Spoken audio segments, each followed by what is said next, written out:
On this episode of Team Building Saves the World. Right now, it sounds like you're saying that clients are looking to come back to in-person. You can still do the hybrid or the parallel event. Okay. You need to make hard choices, though. Let's talk hybrid, though. Yeah. What do we have? What's in the middle? And what this really is, big secret. Still sounds Who's better. paying that bill? Still sounds better. But yeah. Still sounds better. It's still Hawaii. It's still, is there a balcony? Because I'll take it over my...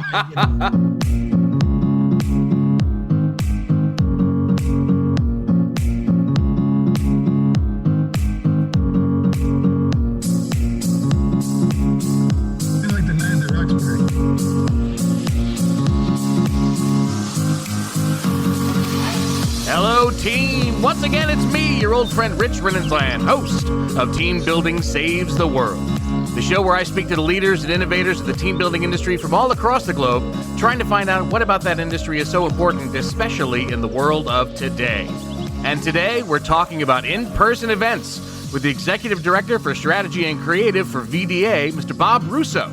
But first, I need to share some love with my supporters at Team Bonding. If your team is ready to experience teamwork through the power of play, then visit teambonding.com to learn more. But now, team, join me in welcoming a man who has over 30 years of experience in the event and theatrical design, and in 2021 was named one of BizBash 500's most influential event professionals, Mr. Bob Russo. Hey there, Bob. Hey, Rich. That sound you hear are a small group of people I keep trapped under my desk just to applaud you, Bob. I'm all for midget bondage. And that's one for the quote board. So, Bob, let's start off. Tell everybody on my team out there who you are and how you got yourself into this industry.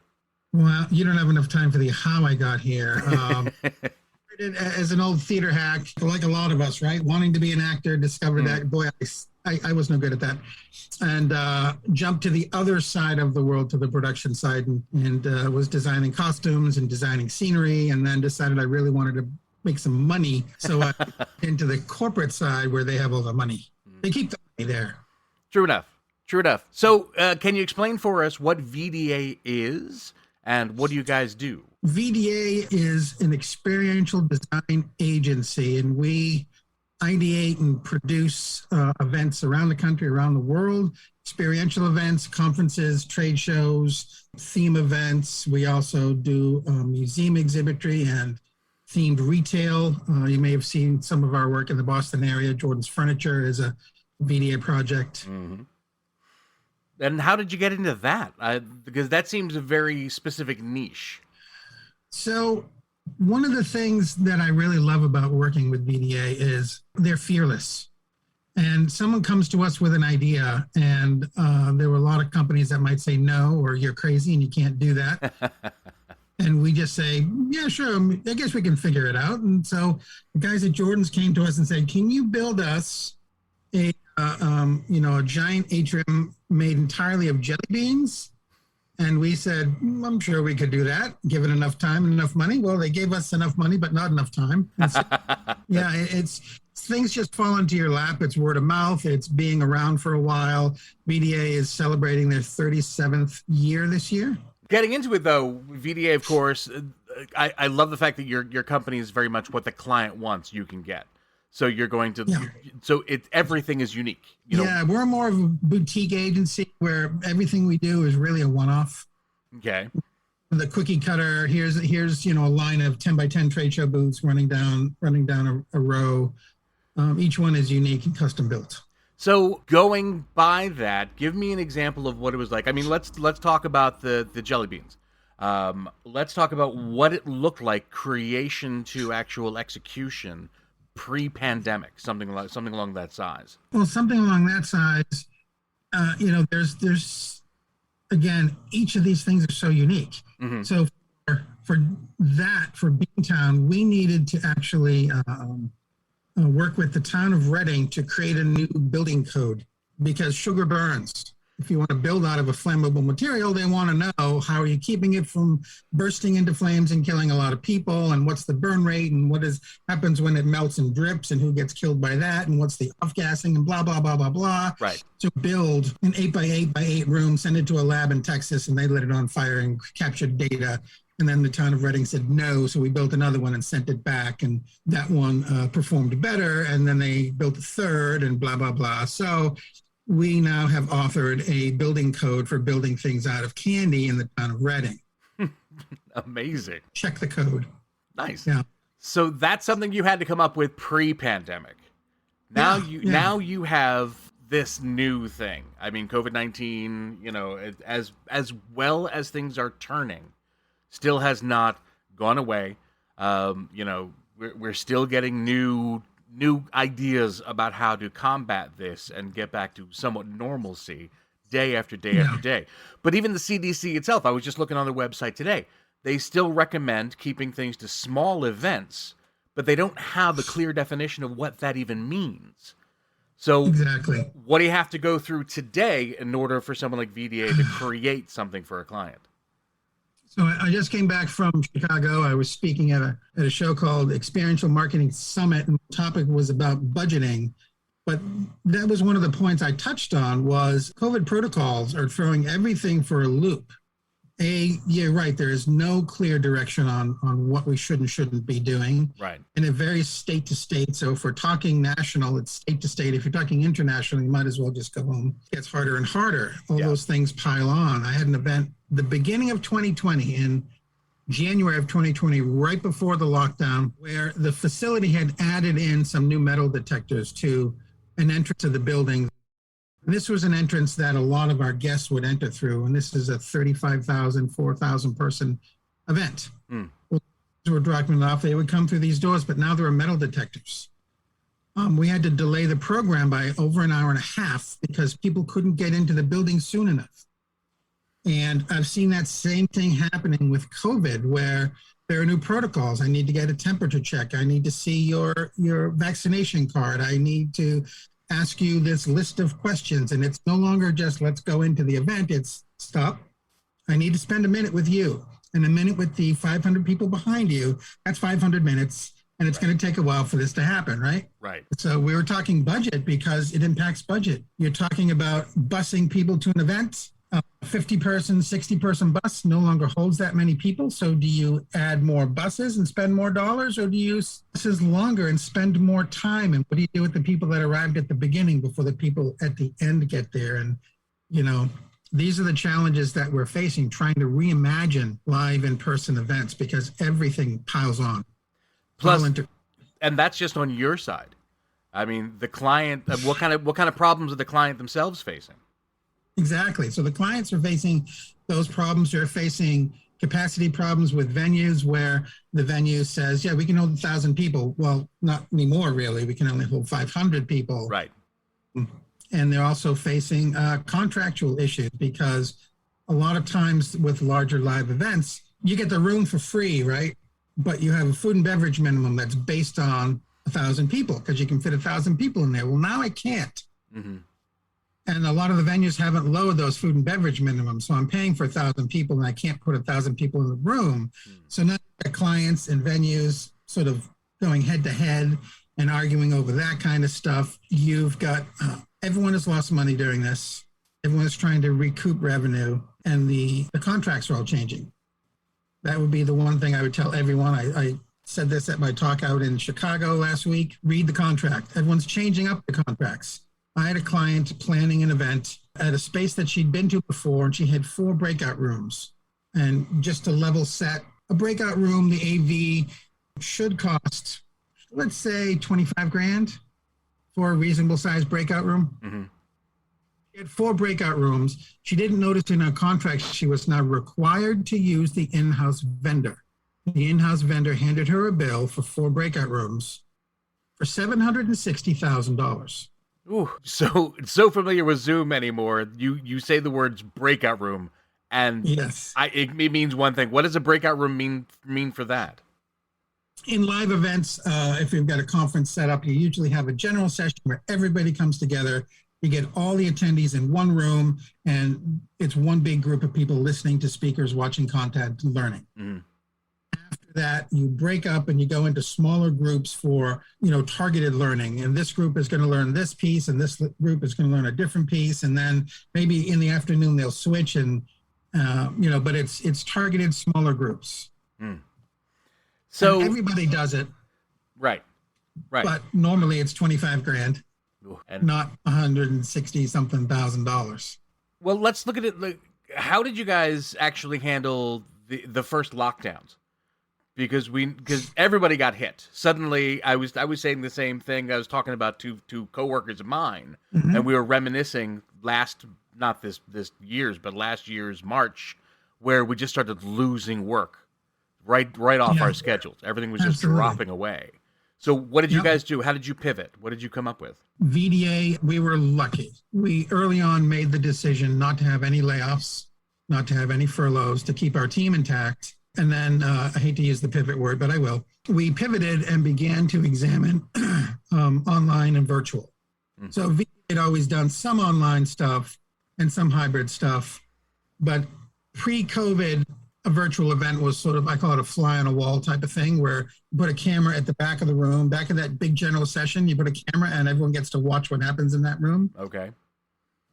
But nowadays it needs to be far more curated content that is created specifically for an online virtual audience.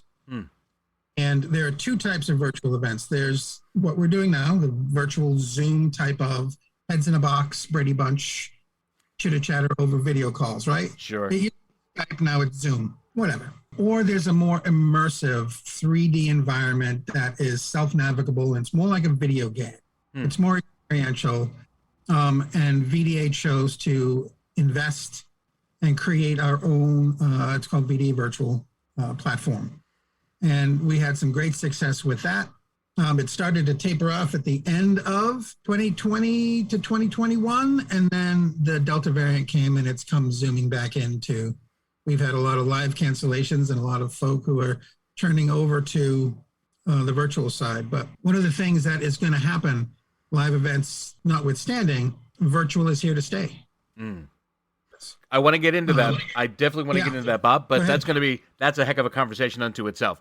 Let me actually step away just real quickly, though. I need to actually take a second and talk to my team out there about a company I'm very proud to be a part of, Team Bonding. Team Bonding was founded over 20 years ago with one simple question: how can employees have a great time while fostering strong, authentic bonds between people who work together? They've created a catalog of innovative events using the power of play as a learning tool and tapping into the correlation of work and play. From scavenger hunts to Jeopardy and so much more, the team bonding of activities, live, virtual, and hybrid, maximizes the impact of team building with an accent on fun. So visit teambonding.com to schedule your event now. Team Bonding, when you want seriously fun results. And speaking of live, virtual, and hybrid, we're back with Bob Russo from VDA. So, Bob, let's get into the live, the in-person, I should say, versus virtual versus hybrid. What are we seeing? What's happening now? Well, in the beginning, we were all trapped in the virtual world. Sure. Once hit, right? Yep. And as soon as things started to open up, there was this kickback. No one wanted to do virtual. Nope, I want to do a live event. I don't want to do virtual. Forget it. All live. I want to go 100% live. And then Delta came. Okay, maybe we will consider some virtual. Maybe we'll consider some hybrid. And I look at it as sort of a pendulum, right? You've got a pendulum that swings, and sooner or later it's going to slow down until it levels out. And I think that's what's going to happen, because we have taught people it is possible to stay in your home or in your home city and virtually attend a conference. You don't have to go 2 or 3 time zones out of your way. You don't have to spend thousands of dollars and get on a plane. You don't have to spend for a hotel. You don't have to eat lousy chicken in a ballroom somewhere. You can get the information you need. And if it's done properly, you can still have an experience. You can still have a team event. The live events are really all about social interaction, relationship building, creating emotion. Right. And you need to find a way to do that on the virtual side as well. So that's why we opted for a more immersive. And a lot of the programs out there opt for that more immersive feel to create that sense of relationship, that sense of togetherness. How so? How does it work? Well, it works. Bunches of them out there. You can still interact, but it allows you self-control. So you can, at your computer, explore this virtual world. You decide where you're going to go. You decide, because some content can be live, it can be pre-recorded, what I want to do. Do I want to go and play that game? Do I want to have a music track playing in the background? Do I want to see this breakout now or this breakout now? When is the general session? Am I going to see it live when it happens on this day, or am I going to go and see it later? Because that's the other nice thing too. Right. It takes time zone out of the equation. So I can have my general session Eastern Standard Time at 9 a.m. And if that's inconvenient for attendees who are in India, then they can watch the recorded version later when it's convenient for them, and so on and so forth. So all they're going to miss on is interacting with their fellow employees who happen to live on the East Coast. But they're still going to get... You can also do something called Simulive. Oh, yeah. It's a fun word, right? Yeah. Simulive is you record this content, and you're going to play it at a later date. And then, at the end, you're going to have a live Q&A. It's still a live Q&A, but I watched recorded content. The speaker didn't go through the whole spiel again. I watched his recorded talk, and then I get to go online and type out my questions and ask them in real time, hey, you said blank. What did you really mean by that? Or if I do this, how does that affect your answer? Interesting. Yeah. The other fun thing with virtual and hybrid is you can get a much longer shelf life. Average conference is 3 or 4 days. Right. You can keep a virtual one online for a month, 2 months, as long as you think you're going to still have audience clicking in and looking at it. I have one client who we did a virtual trade show booth for that it's been up now for, I think, 8 months, just signed on for another 6, because they now use it more than they use their website. They refer their clients to this virtual interactive space. Explore our trade show booth. We'll teach you all about our company more than use their website, because it's fun. Yeah, that sounds it. Let's talk hybrid, though. Yeah. What do we have? What's in the middle? The middle is, so the definition of hybrid, and I prefer sometimes the term parallel events, right? Okay. So you've got 5 events with an audience, and you've got a virtual event. And what this really is, big secret, is broadcast TV, right? We've been doing it for years. Yep. You never see a live TV show where the host doesn't address the out-of-studio audience. They're always addressing the out-of-studio audience, right? Live audience, but they also address the out-of-studio audience. The content is geared towards both the live audience and the out-of-studio audience. When they come back from commercial break, it's wrapped up and we say, during the break, we talked to blankety blank and we did this. It's the same thing. When you're doing a well-crafted parallel event or hybrid event, you need to be paying attention to both audiences. Okay. Ways to bring those audiences together. One of the ways we recently talked about doing it, and shut me up if we're going on too long. No, please. For budget purposes, is those breakouts we talked about earlier, do we need to do them live? Because a great way to save some dollars, because in the beginning, everyone had a live event budget, and they could take that money and go, well, I need to do a virtual event. Here you go. Well, now they need to do that live event and the virtual event, but no one has budgeted for 2 events. Where's the money coming from? And nobody has any data. There's no metrics on virtual events. What's my ROI? What does it cost me to do it? What's reasonable? Nobody knows. If I take the breakouts and I do those all virtual with the live audience before they go to the live event and the virtual audience, now I'm bringing both audiences together. I can reduce my on-site time. I reduce hotel. I reduce food and beverage. Even a day for a 500-person event at $275 for a hotel room and $150, $160 for food and beverage a day, you're near $500,000 in cost savings by cutting out a day or 2. There's the money for your virtual event, right? Right. And quickly to explain the term parallel, one thing that is a little bit of a misnomer is that a hybrid event is a live and a virtual, and it's the same thing. Yeah. And it's not. It's never going to be. We all know that. The live experience is going to be different. The virtual experience is going to be different. But what they need to be is a live event, a virtual event that are striving towards the same goal. They happen parallel tracks, same goal at the end. So there's no way for the people who are doing the in-person to actually meet up virtually with the hybrid folks?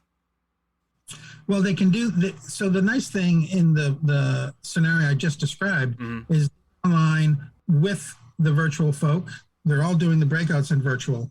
When they get on site, you can still have that virtual version where maybe it's, they're looking in on what's happening live, but now they know people there. So if you've got chat functions built into your virtual platform, maybe you can talk live with some of those folk, whether it's text to chat, whether it's video chat, whether it's something like what we're doing now with, the Zoom. Right. So there are certainly ways. And I think the biggest struggle in virtual, and this is something that the folks at Team Building can help with, is creating that connection with the virtual audience, because it's easy when you're in the same room, right? To create that connection and that relationship. It's much harder virtual. Right. It's much better online, because if I'm not on camera, you don't know if I'm really there. Right. I could be listening. I could not be listening. Yep.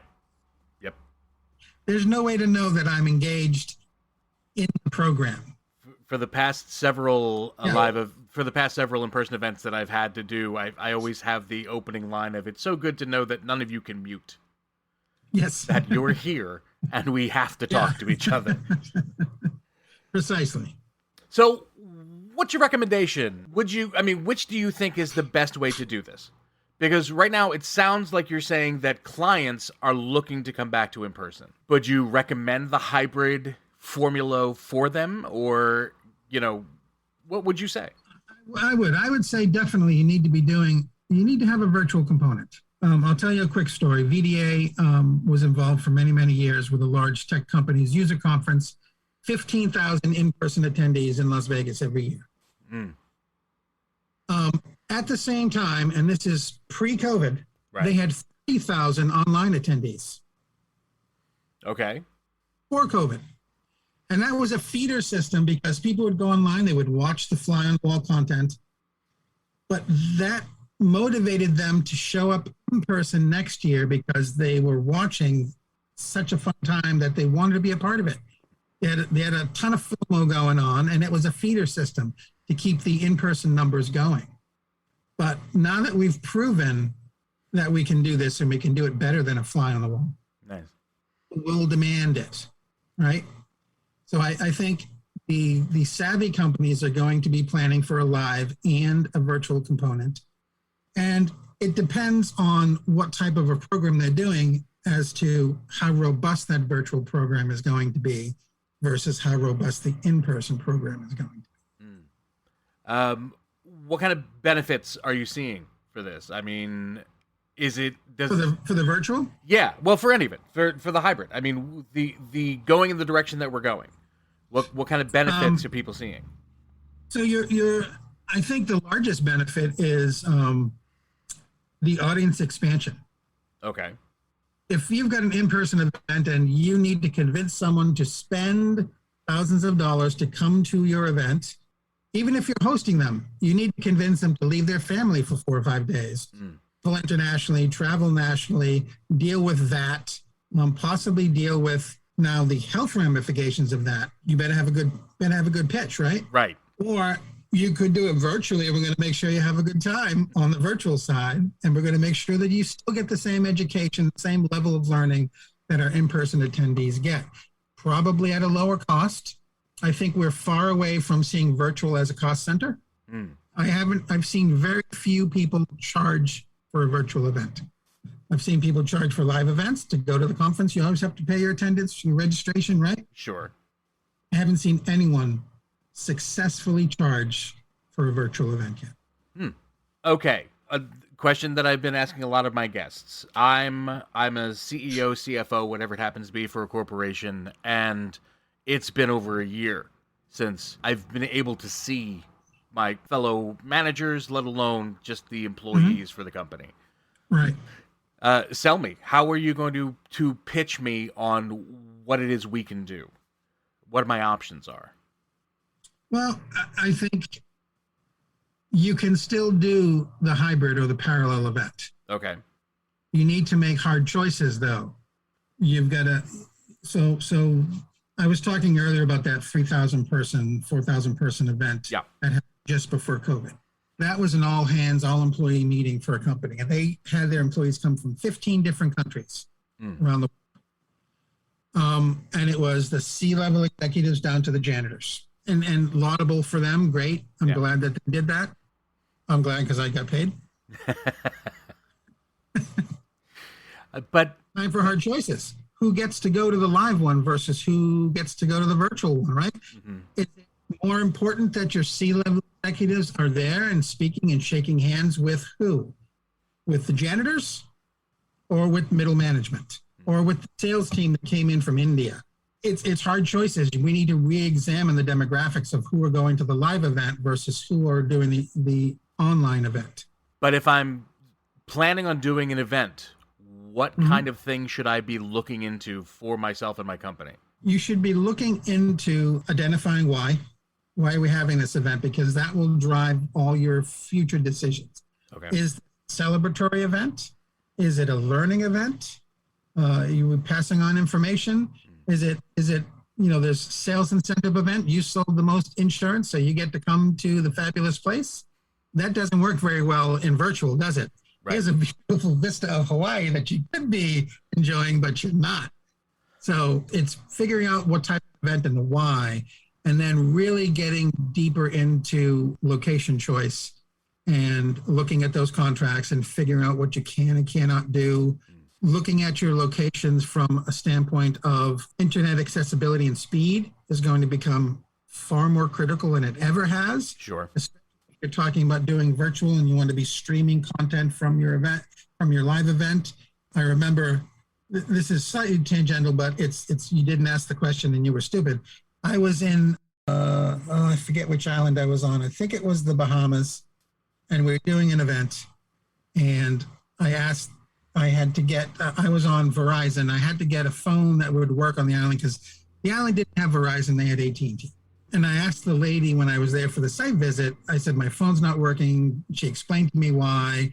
So when I was going back, I needed to get a different phone just to get a temporary phone. But she laughingly told me that they had just hosted the Verizon conference and none of the attendees' phones worked,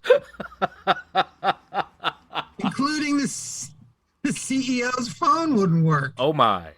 Oh my. That was the last one she planned, I'm sure. But again, that's what I mean. You really need to dig deeper and deeper these days. Yeah. Like that is not going to happen anymore. But expecting to go somewhere and have really good internet service is going to be tough. You need to make sure of it before you enter into it. We did an event for the mayors of cities from around the world, a virtual event. And the mayor of a town in Africa only got internet service from 2 to 4 p.m. at his house. After that, the internet service moved to a different neighborhood, and he would have to chase it to get back online. Wow. And rehearsals and his speaking engagements around when he would have internet, because it wasn't a problem. That's the way it is every day. Here in the U.S., just take it for granted that, oh yeah, it works, sure. 24/7, works. Not always, not everywhere. Right. But you've got to look at, I assume, state COVID requirements.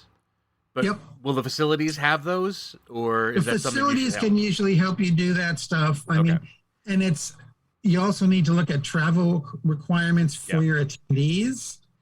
Can they get in? Can they get out? In the beginning, there was, quarantining. It's like, that's great. They can come here, but they can't attend the function unless they travel a week before the function. Right.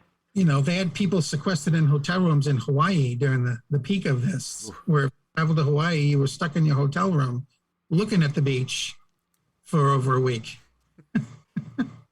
Still sounds Who's better. paying that bill? Still sounds better. But yeah. Still sounds better. It's still Hawaii. Is there a balcony? Because I'll take it over my third floor home office any day. What about outdoors? Talk about in person. Yeah, outdoors is a better bet, and a lot of companies did outdoors. We did a lot of stuff like permanent outdoor tented venues where people could go outside and sit outside. But it certainly eases the restrictions. But you need to look at all of the food safety protocols for where you're going and things like that. What are they doing? I know that I was choosing my air flights based on what are the protocols that each airline is flying. At the very beginning, one of my first trips out, normally I'm a JetBlue guy. I like JetBlue, but I flew Delta because Delta was the only airline at the time that had committed to not selling middle seats. So you had a buffer, you and a person next to you. Everyone else was selling all the seats at that time. So I was on Delta. I have so many things I could say that I'm not going to. But let me ask, so would you say that from the sounds of it, that if you wish to have an in-person event, this is not something you can do off the cuff, just seat of your pants? This is something that's going to take a lot of planning. Absolutely not. Absolutely. Okay. And the interesting thing is right now, clients are in this right now mindset. Like, finally decided that we're going to do an in-person event. We finally decided we're going to do this. So we want to make it happen. Well, when would you like that to happen? We're thinking 2 weeks from now. I'm thinking, no, it's not possible. Can they still get into a virtual event with 2 weeks notice? It's equally hard. Okay. It depends on what they're trying to do. If you want to do something that's sort of canned like this, we're all going to log into Zoom. Here's the link. Have a nice time. Sure. Want to do a customized 3D immersive experience, then no. That too is like a 6 to 8 week lead. Okay. Good to know. So let's look to the future, Bob. Let's plan ahead. I want to end this on more of a positive if I can. Where do you see this all going? Let us say that our COVID numbers continue to improve and we don't get the Lambda variant that's going to shut everything down again. Let's end on that upbeat. Where do we see this whole world, the events world, going? I think what we see is, let's go back to that thing I talked about with the tech company with 15,000 in person and 30,000 online. Okay. But maybe not 30,000 online attendees for your conference, but savvy companies will be back to planning their in person, taking the precautions they need to take in planning it and budgeting for it. Including a carefully crafted online presence as well, which will allow them to have a larger audience, an audience that is broader geographically than they may have been able to draw before, and it will increase their exposure if they're doing it right. And that means thinking about it ahead of time and planning for it. Don't let your virtual component be like, here's what we're going to do with the live event. It's going to be this, it's going to be this, it's going to be great. And oh yeah, we should do something for virtual too. Yeah. You give it the same thought and care that you're giving to your live event. Excellent. Bob Russo, everyone. Give him a big round of applause. Thanks so much for coming on, Bob. I cannot tell you how exciting it is to actually be able to go back to in-person. It's been a lot of fun for me, but it's also exhausting. I forgot. Yeah. I forgot how much travel tires me. Oh, yeah. Yeah. But, Bob, thank you one more time. Can you actually explain to my people where they can get a hold of you if anybody has further questions for you or for VDA? So you can find me. It's a very complicated email address. It's bob@vdainc.com. All right. B-O-B. Oh, yeah. I want to make sure we don't misspell Bob. Don't misspell it. At vdainc.com. Fantastic. Thank you so much, Bob. I really enjoyed this. I hope you had a good time. I did. Yeah. But, well, now it's time to make things a little harder on you because we're going to put you in the hot seat from a speed round. Sweet. Dun, dun, dun. Speed round.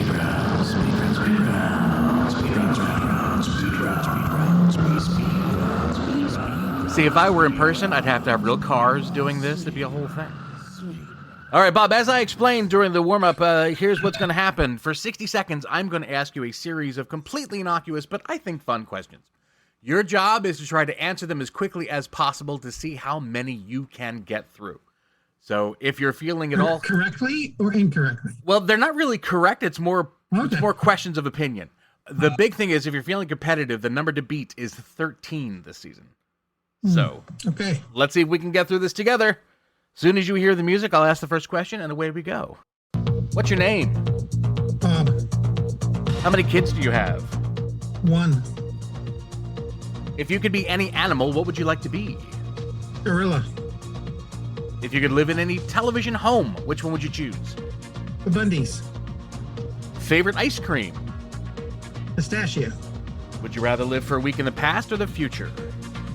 Past. What is your favorite childhood memory? That's a tough one. I was doing so well, Rich. Sunday dinner. Favorite cartoon character, Bob? Batman. Nice. If you could have dinner with anyone from history, who would it be? Shakespeare. Favorite childhood book? Narnia. Something you remember from elementary school? The Dame School was where I went to elementary. So you just remember the name. I remember the name. That's all I remember. All right. Well, Bob, let's It's all a see. blur. How do you think you did? I don't think I hit the 13 because you caught me with the favorite childhood memory. You actually got 11. 11. But that's actually been better than average. So well done, sir. Well done to you. Thanks. Thank you. And thanks again for coming on board. And thank you, my friends, my team out there. That's gonna do it. That's another wrap up for Team Building Saves the World. If you enjoyed this show, or if you're brand new to it, or you're an old fan, please feel free to share it with all of your friends. If you want to make sure that all of your cohorts and coworkers and so forth all get to know what this show is, we would appreciate it as much as we appreciate you. You can find out all about us from all the social medias at Team Bond Podcast. Also, if you want to see past episodes of the podcast, all you have to do is go to teambonding.com/podcast to find out more.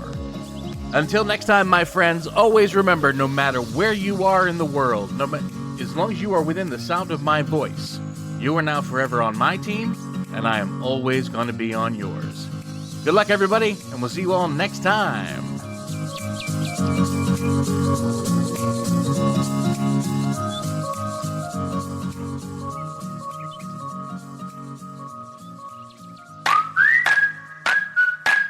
It's been said that you learn more about a person in an hour of play than in a year of conversation. So why not put your coworkers to play with the help of the team at Team Bonding? Team Bonding was founded over 20 years ago with one simple question. How can employees have a great time while fostering strong, authentic bonds between people who work together? Their catalog of innovative events includes scavenger hunts, Jeopardy, and much more. Each activity, whether live, virtual, or hybrid, maximizes the impact of team building with an accent on fun. Visit teambonding.com to schedule your event now. Team Bonding, when you want seriously fun results.